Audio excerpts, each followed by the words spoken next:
My name is Susan Bowerman. I'm a registered dietitian and a certified specialist in sports dietetics. What's my favorite food? Okay, well, if I'm going to give you the politically correct answer, I would say my favorite food is probably berries of any kind. Blueberries, blackberries, raspberries would be my favorite fruits. If I were going to give you the answer of what my very favorite food is, disregarding health, disregarding nutrition, I have to say it's really good, crusty French bread. That's my favorite food. I don't eat it very often, but I really love it. My go-to snack is really not so much about a particular food. It's usually a texture. I tend to want something really crunchy when I snack, and that can be dangerous because it could lead me down the path of pretzels and pita chips and things that I probably shouldn't eat. So I don't do that very often, and I steer myself towards the baby carrots, and that seems to work pretty well. I do that frequently. There are some foods that I don't like, and it's usually more a taste thing more than it is a textural thing. I'm not fond of peas for some reason, and my husband gets very upset with me about that because he grows peas in the garden every spring, and he gets very excited when the peas are ready, and I just can't get into them. I don't know why. So I don't particularly like peas. The other food that I don't particularly like, and I'm not alone in this, is I do not care for liver, and I don't really see much reason to eat it, but that's just me. Cooking is kind of my creative outlet, so there's actually very few things that I don't enjoy cooking, but I think I get the most pleasure out of cooking foods that come out of the garden. I love the idea of being able to just walk out into the garden, see what's ripe, see what needs to be prepared. It's usually a vegetable of some kind, and I love to just be able to bring that in and cook it simply. If your ingredients are really good, cooking something is really usually very, very simple and quick, and that's what I love.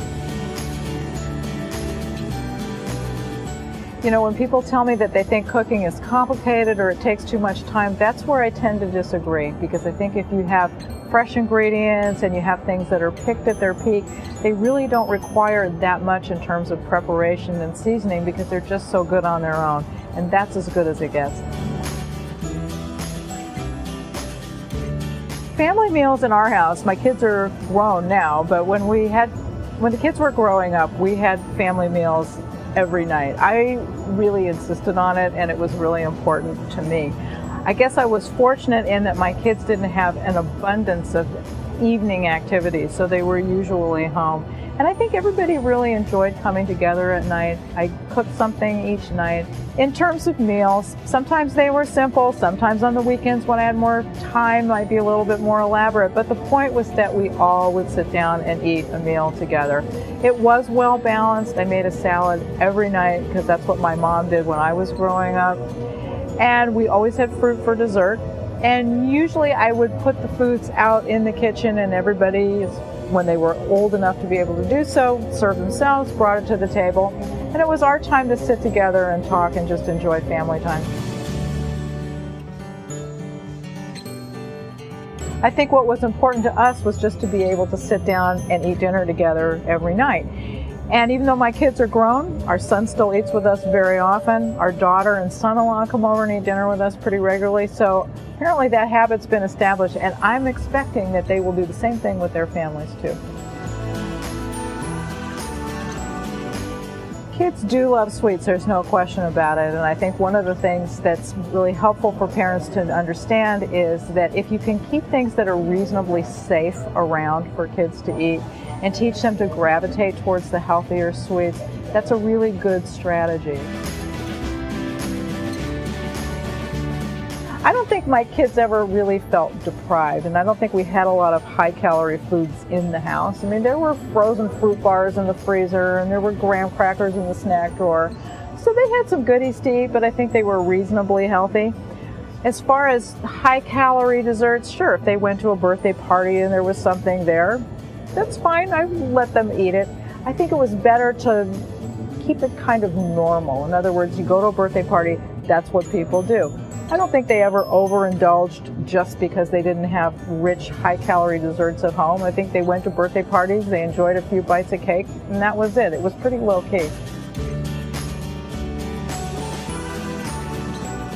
The first thing is get the high-calorie stuff out of the house. If you are going to keep sweets around, keep things that are healthy. So if you have fresh fruit, you have fruit bars, you have low-fat cookies or graham crackers, and let the kids know that those are sort of safe. They can have those, and let them kind of monitor themselves, keep an eye on them. But the high-calorie stuff really should be gone and really should be safe for special occasions. But there too, I think if you restrict too much and you tell kids that they can never have anything, what usually happens is that makes that food much, much more tempting and much more desirable. So I think they need to learn that there are certain foods that are safe for special occasions, and you eat those things in moderation, and that's fine. What I want to tell them is, I want you to eat well, I want you to enjoy your food, I want you to be active, and I want you to just find a routine of eating and exercise that works for you. And if you do all of that, your weight will take care of itself.